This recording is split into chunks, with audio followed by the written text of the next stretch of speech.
Go ahead, please. Yeah. Hey, Matt, how are you? Good. Good. Minnesota, obviously, the combination of Carr and Robbins has been pretty formidable this year. Can you just kind of tell us what challenges that presents for your team defensively more than anything?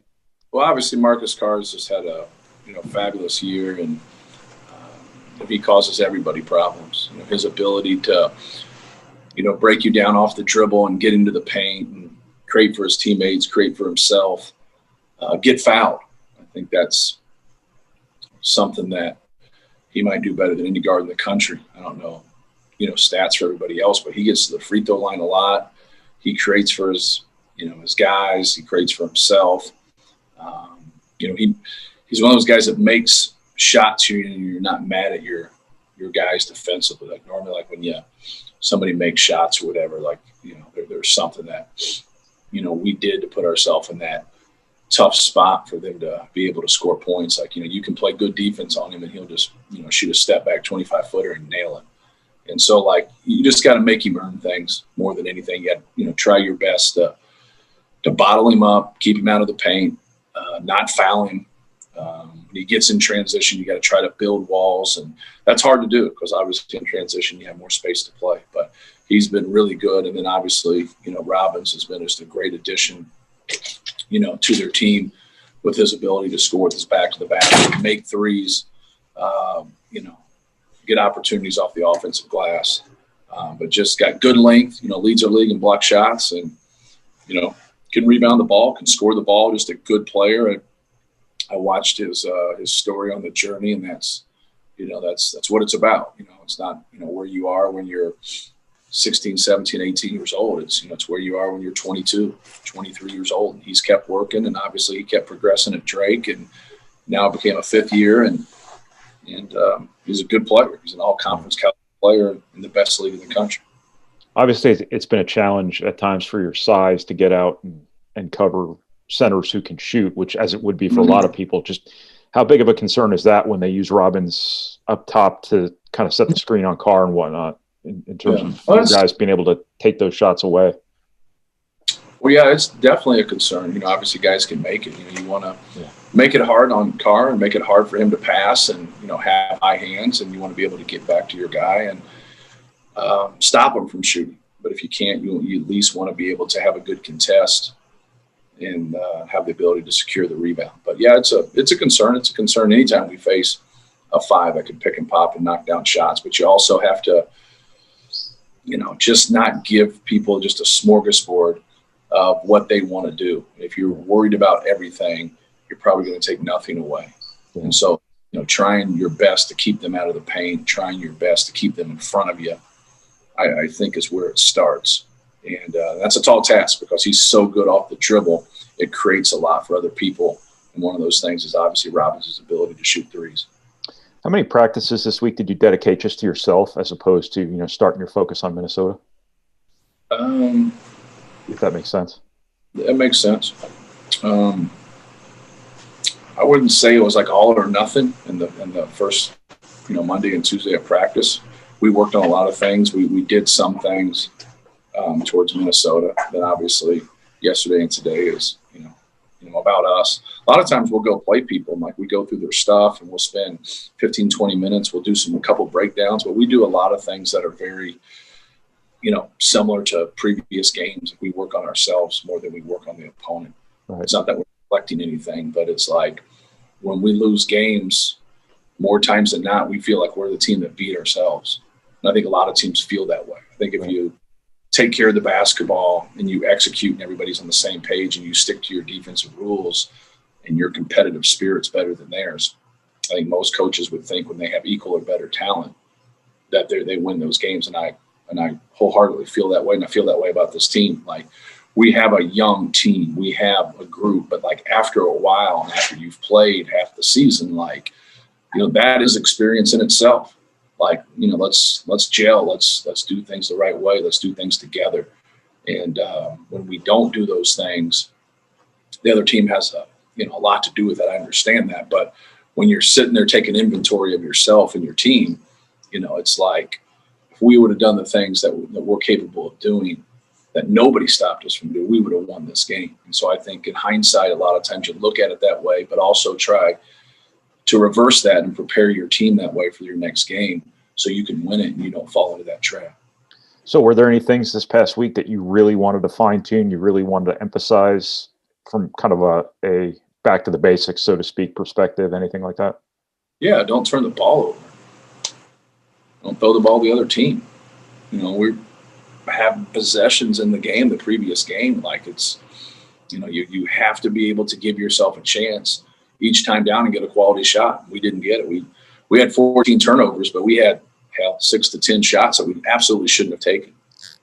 And if you're just out there getting shots up at times, it's, we had a couple young guys just take shots they shouldn't take. And so like they gotta learn. There's nothing wrong with a couple of them, especially if they're late shot clock.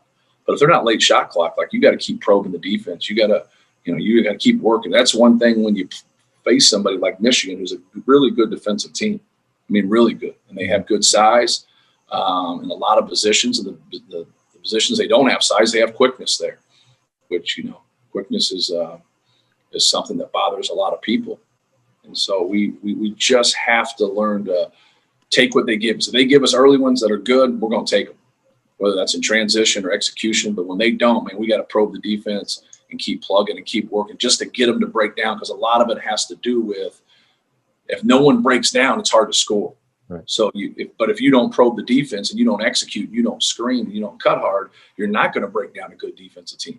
Ball movement will break people down, execution, screening, cutting, it breaks people down. And so once that happens, now we got to capitalize. We just have to have a little bit more offensive maturity, with us. But we also, it's not something like sometimes young guys take that, well, you don't want me to shoot, you don't want me to go with it. It's not it at all. You got to be patiently aggressive. You got to be on the hunt, ready to roll, and something presents itself, you got to be aggressive. But when it doesn't, now you got to move the ball and move your body and run good offense to get the defense to break down. Was this an important week in terms of just acclimating to playing a couple more games without Sasha? Did it give you a chance to put anything new in for somebody else or emphasize some other things or anything like that? No, it's just, he's not out there. And I talked to our team about how steady he was. And that's what we need. We don't need guys to, a lot of people talk like you need to step up or you need to play. No.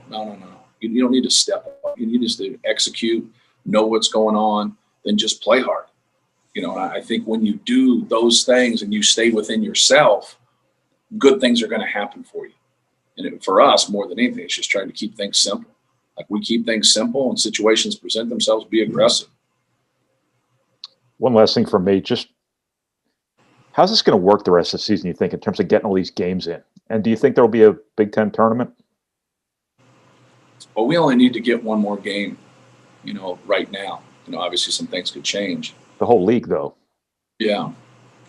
I don't know. I'm just a coach at Purdue. I don't run the Big Ten conference. That's I'm not looking at the schedule. I'm looking at everybody's schedule to try to figure something like that out. They're going to play a lot of games. We haven't had the implications of COVID outside of one game and one player. And so, but we're going to miss, he's going to miss 3 games, at least 3 games. And, but, with that being said, that's just kind of part of it. But, we played 6 out of 8 on the road. We played 4 straight road games. And so we've had, we've had a tough patch already in our schedule. And that's just, it's part of it. It's part of it, fight through it. And I think our guys did a really good job at that. Actually, they did a great job with it. But now we have another challenge, and let's meet this challenge head on and, play to our strengths. And so I would think we have a Big Ten tournament. I also would think that, there's a good chance it goes to Indianapolis if it hasn't already. It just makes sense to do that, obviously, with the NCAA tournament being there. Right.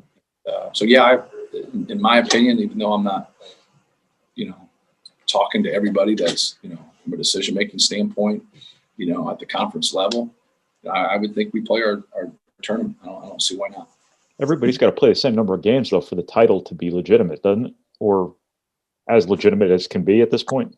Yeah, but I think that, don't get away from playing in March Madness. Don't get away from playing in the NCAA tournament. That's the most important thing. I understand what you're saying. and it makes sense to do that, but it's not priority number one. I'm good. Thank you, Matt. Yep. Mike? I think you underestimate yourself as far as running the Big Ten. I think you do an excellent job from your chair, by the way. Just with Sasha, is there any change in his potential timeline? Is he still in isolation, or is he past that point yet? He got out today, and I think we can see him tomorrow. We can actually have physical contact and see him face to face, and he can kind of start weaning his way back after he takes all of his gets all of his tests done and stuff. So, but yeah, his schedule is the same as far as I know. Okay, still at least 3, right? As of right now. Yes, he will miss this game against Minnesota and the game against Maryland, and hopefully he can play in the Northwestern game. You've talked a lot this year about defending dribble penetration. This game coming up seems to be big in that area. I mean, did you spend time on trying to work on that this week, and just kind of where you think you're at in that progress as far as trying to slow down?